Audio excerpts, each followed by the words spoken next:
আশা করি সবাই ভালো আছেন। আজকে আপনাদের দেখাবো কিভাবে একটি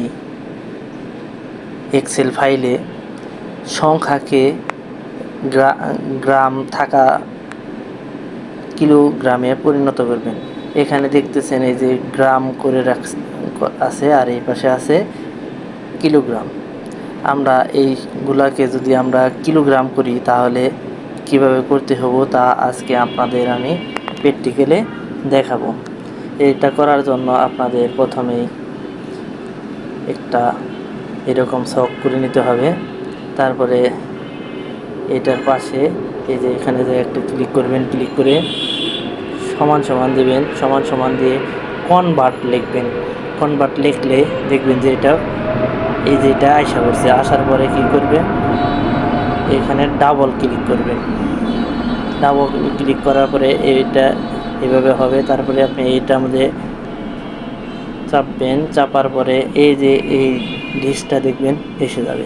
তাহলে আমরা এখন কি করতে চাচ্ছি, গ্রামকে কিলোগ্রাম, দেখেন উপরে আমাকে সাজেস্ট করতেছে গ্রাম লেখার জন্য। তারপরে কমা দিলাম, কমা দিয়ে ডাবল কোটেশন,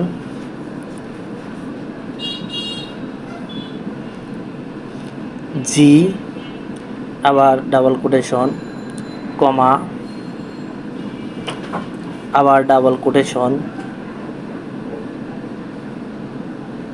যেহেতু গ্রামকে আমরা এই কেজিতে কনভার্ট করব, এই জন্য আমি লিখতেছি KG, double quotation, first bracket,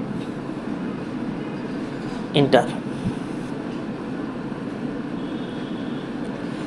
এখন দেখেন এই যে আমার এটা এই পাশের সাথে ওই পাশে কি হয়ে গেছে, মিলে গেছে। এখানে যাওয়ার পরে আপনি এটা ধরে টানবেন, দেখবেন যে বাম পাশে যা আছে ডান পাশে আপনার কিলোগ্রামে পরিণত হয়ে যাবে। এই পাশে আপনার আর একটাই করতে পারেন, দেখেন এই যেটা আমি মুছে দিচ্ছি, মুছে দেওয়ার পরে দেখেন এই পাশে হয়ে গেছে, এটা কিন্তু একটা ফরম্যাটেও পরিণত হয়েছে। এই পাশে যদি আমরা গ্রামটা লিখি দেখবেন এই পাশে কিলোগ্রামটা অটোমেটিকই বেরিয়ে যাবে। আশা করি আপনাদের দৈনন্দিন কাজে এই ফরম্যাটটি কাজে লাগবে। সবাই ভালো থাকবেন, আল্লাহ হাফেজ। ভিডিওটি ভালো লাগলে লাইক, কমেন্টস, শেয়ার, সাবস্ক্রাইব করুন প্লিজ।